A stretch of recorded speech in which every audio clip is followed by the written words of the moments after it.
Hello everyone and welcome to today's video. So today we are going to talk about EAD, the process to apply for an EAD and what is the date that you should select, and just I'm going to talk about my experience with EAD application and the mistakes that I made and how did I lose almost a month of unemployment days because of putting in a late application.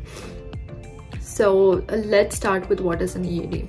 So EAD, which is the employment authorization document, it's a card which looks something like this, and you will need this card to start working like after you graduate. If you want to work and utilize your OPT, that's when you'll need this card. So you cannot start working before you have the EAD physically in your hand, because the EAD contains a number and you have to provide this number to your employer. So this number is not present anywhere. It's not present in the USCIS portal. So you'll need this card physically before you can start working, and the employers will not let you work if you do not have the EAD card. Now, if you think that your EAD is approved but you have not yet got it, so can I start working? No, you cannot. You have to have it physically in your hand so that you can start working. You cannot start working until and unless you don't have it. Okay, so now when to apply for the EAD. So let's say you're going to graduate in December, so 3 months before your graduation date and 60 days after your graduation. So this is the period when you can apply for your EAD or for the OPT. If you apply for, you cannot apply before 90 days of your graduation, and if you apply after 60 days of you graduating, then you're going to be out of status and you'll have to leave the country. So I will recommend you guys to start your application as soon as possible before 90 days of your graduation date. So for example, let's say if you're going to graduate in December 18, 2023, so you can start your EAD applications from September 19, 2023, and you have to make sure that you apply for the EAD before Feb 19, 2024. So this is the timeline that you have. It's better that you apply early. It's better that you decide on a date and just start with your applications, even if you do not have a full-time job. So it's not necessary that you should have a full-time job to apply for an EAD. You can start your application even if you do not have a full-time job. Now the process for the EAD application usually goes like, you have to inform your academic advisor. So at least at Northeastern, I had to inform my academic advisor that I'm planning to graduate this semester. So then my advisor went forward and checked if I have just if all of the requirements are satisfied, like if I've completed all of the required credits, and if I am just all set to graduate. And once they approve that, then that's when you can go forward and submit a processing fee and apply for an I-20 for the OPT. So this I-20 for the OPT is basically like a new I-20 with the attached OPT information of when your OPT is going to start and when your OPT is going to end. So this is the initial OPT which is going to be for 12 months. After this initial OPT, you have, like before this OPT ends, you have to apply for a new STEM OPT if you have the STEM OPT extension. So anyway, we'll talk about the STEM OPT later on. Let's just assume that you have to apply for a OPT for 12 months right now. So you have to apply for a OPT for 12 months, and then once they approve your OPT, you'll get your I-20, and then you have to go forward and submit your application online to the My USCIS website. So in this website, you have to mention if you have used your CPT or not. If you have used your CPT, you have to upload the I-20 that was provided to you with the attached CPT. You have to upload all of your I-20s. Like if you had multiple CPTs, you have to upload all of these I-20s. Then you have to upload a photograph of you. So this photograph has to be taken in a certain way so that this website accepts it. So there are many online tools that you can use to crop your photograph and upload it. I will link some below in the description box below. And what else? You'll need the usual documents like passport, and you have to fill out all of your information when you're applying for the EAD. and also you have to pay a $400 processing fee for normal EAD card. If you want premium processing, then you have to pay $1,500. So premium processing is like your EAD is processed faster and you get it sooner as compared to the normal EAD processing, which is for $400. Anyway, we'll talk about the EAD premium processing and normal one and which one you should go for towards the end of the video. But for right now, let's just assume that you're going for the normal processing, which is $400. You pay this amount and you submit your application. Once you submit your application, it is going to take at least 30 days for you to get your EAD. So on the portal you can see the status of your EAD, like case approved, case card produced, card dispatched, and stuff like that. There's also chatbots available. So Emma is a chatbot that's available on the website, and you can chat with her, you can ask her about the case status and so on. So, and once you get your EAD in your mailbox, that's when you can start working. So this is the usual process, application process for EAD. Now let's talk about which date to choose. So what is the date that you should choose? So you guys are aware about the 90 days of unemployment that students have, right? So like if you're unemployed for more than 90 days, you have to go back to India. You're aware about that period.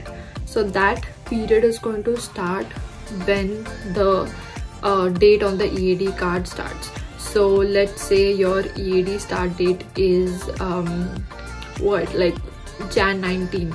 Okay, so it's Jan 19. So from Jan 19 is the time when the 90 days is going to start. Now let's say if your job starts on 20th Jan, so then you're going to be unemployed for 1 day. For 19th Jan you were unemployed, and that's going to be counted, and then from 20th Jan your clock is stopped. So that's how it works. Okay, so okay, before we talk about actually the date that you have to select, let me tell you my experience so that I can relate it later on. So in my case, I completed my internship in the summer, and I was pretty sure that I'm going to join the same organization after I graduate in May. So I did not really think about what date I should choose for my EAD and stuff like that. But then when the layoffs started happening around December 2022 and after so Jan 2022, that's when I was freaking out. I was not sure about what's going to happen, if I'm going to join the same organization or not, and I started applying to a lot of other companies, but I was not getting a lot of offers. So I did get interviews, but then they didn't work out, saying that that they will not sponsor, or they just want someone with more experience.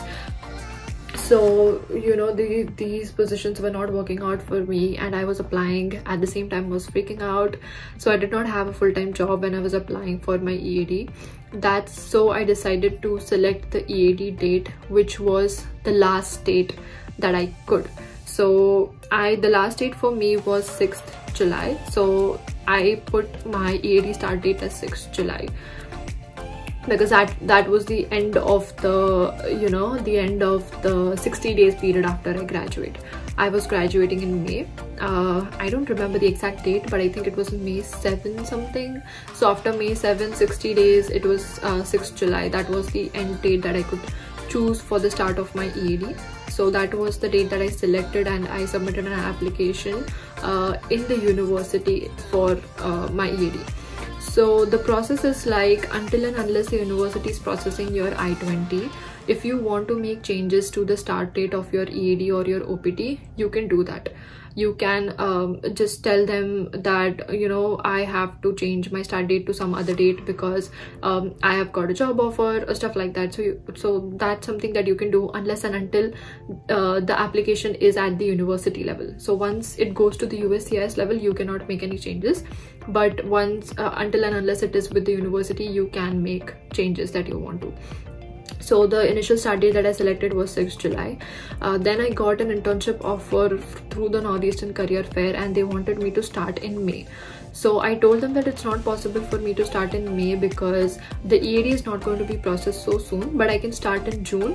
So I changed my start date to 19th June, and then I went back to the company where I had got the internship offer, and I was talking to them, and they said that June is not going to work out with us. We want you to start in May. And that's why they just said that, you know, this thing is not going to work out, so they rescinded that offer. And by this time my I-20 had been approved from the university. So right now, if I wanted to get an I-20 with a new start date, I would have to go through the entire process again, and it would take a period of like more 2 weeks. So I didn't want to risk that, so I just decided to go forward with so I just decided to go forward with 19th June as my start date, because anyway it was like, you know, before 2 weeks of 6th July. So I thought, you know, that's fine, I can manage. And I submitted my application to USCIS with the start date of 19th June. I was looking for a job, and I was not getting any job, and I was completely freaking out during this period of time. I was getting a lot of interviews though, so I was in the process of interviewing with companies, and I used to go till the last round, and then it just didn't work out.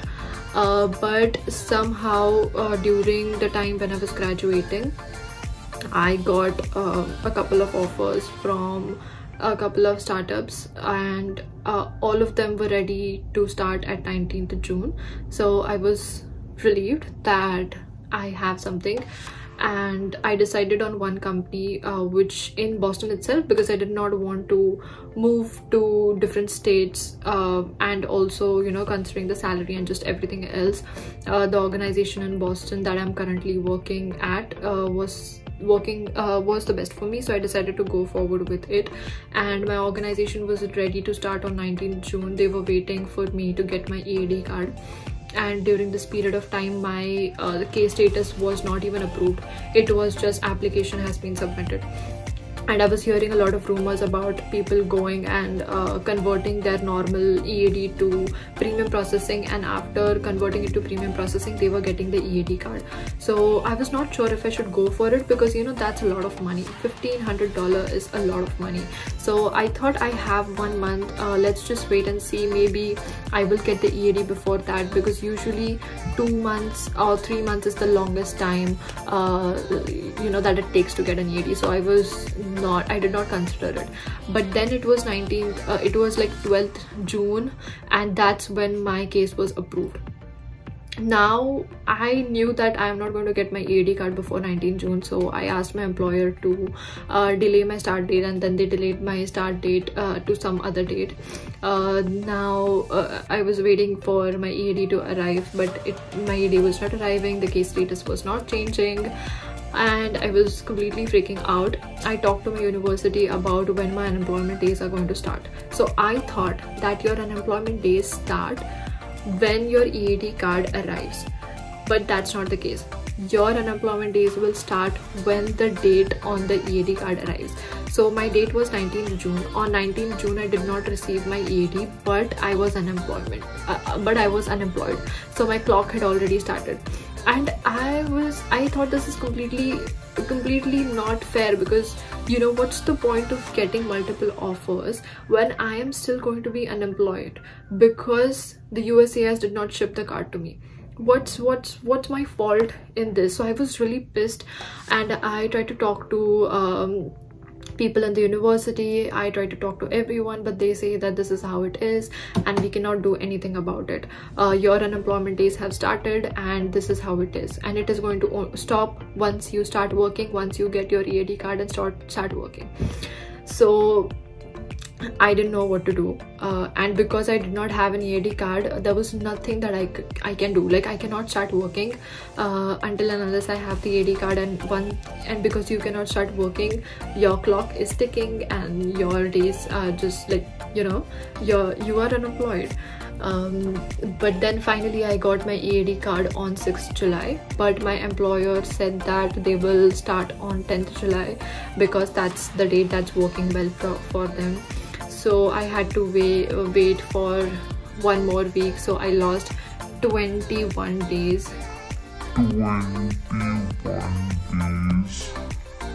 I already lost 21 days from 90 days as being unemployed, and finally I started with my job on 10th July. So I think that the mistake that I made is applying late. So for people who had applied just a week earlier than me, got their EAD card in a month, but because I put in my application late, it took a lot of time for USCIS to process it, and well, USCIS, I don't think, you know, that this, I just don't think this is fair, honestly, but it is what it is now. I don't know what we can do about it. So you should just apply early, just apply as early as you can. And if you have your start date very close to your graduation date, then make sure that you go for the premium processing. Don't go for normal processing, because you know you cannot do anything. And for students who are wondering that I do not have a job, so you know, it's okay if I get the EAD card late and stuff like that. But listen to me, just let's say now my start date was 19 June and I had applied for my EAD card early. I had received it early, I received it before 19 June. So I had the option to do other things to stop my clock. Like I can just volunteer somewhere and to stop my clock. Like I can show that I am employed, I'm volunteering at a particular organization, and that would stop my clock until and unless I get my job where until I get a job where I want to work. But if I do not have a EAD card, I cannot do anything. It doesn't matter if I have 100 offers, I cannot do anything unless and until I get the EAD card. So it's very necessary that you start with your application early, that you select a date and be firm on it. There are many ways to stop the clock, but you cannot do anything if you do not have the EAD card with you. So I think this is what happened with me, and so that's why I wanted to make this video, to tell you guys to start with your EAD applications early. Now let's talk about how to decide on a date. So now for students who are going to graduate this spring, so you might be graduating in December, now you can already start applying for your EAD card. Let's say you're getting a lot of interviews and you feel that, you know, there's a very high probability that you'll get a job before you graduate. So if you have this feeling, if you feel that you're going to get a job, then put a start date which is closer to your graduation date. Don't put a start date of like the next day of your graduation, stuff like that. Just keep a buffer period of time, like of 2 weeks to 3 weeks, and you know, just go with that date. But if you're someone who is not getting interviews, if you feel that this time is not enough, the time that is left for you to graduate is not enough for you to get a job, then go for the last date. So remember, I said that you have 60 days after you graduate to start your EAD. So go for the last date. So let's say if you're graduating in December 18, Feb 19 is the last date that you can start. So go for that last date. And you know, as far as I've seen with my friends, employers are okay with waiting for a couple of more days if they like you. Yes, some employers do say that they want someone to start immediately, so your date is not going to work out. There were many recruiters who said this thing to me, but I believe that if after an interview the hiring manager and the other director and everyone, if they really like you, they will wait for you. If it's a month or so, they will be okay with waiting. So you can go for the last date. This is the safest option that you can go for. But also, if you have an offer already in your hand, then go with the start date that's mentioned in the offer. If you don't have an offer and if you feel that you are going to get an offer, then go with a start date in between, and you know, so forth. I feel that you can figure this out. But whatever date you decide and whatever decision you make, just make sure that you act upon it quick. go and submit that EAD application. You will save a lot of money. You don't want to submit your EAD application at the last moment and then pay $1,500. It's better that you submit it right now, pay $400, and for sure you will receive your EAD before your start date. So I think this is all about this video. Let me know if in the comments if I've missed out on anything, because for this video I did not prepare my notes or anything. I just started with the video and I just went with the flow. So if you think I've missed out on anything, let me know in the comments, and maybe I can make a separate video just addressing all of the FAQs that you guys have. Bye bye.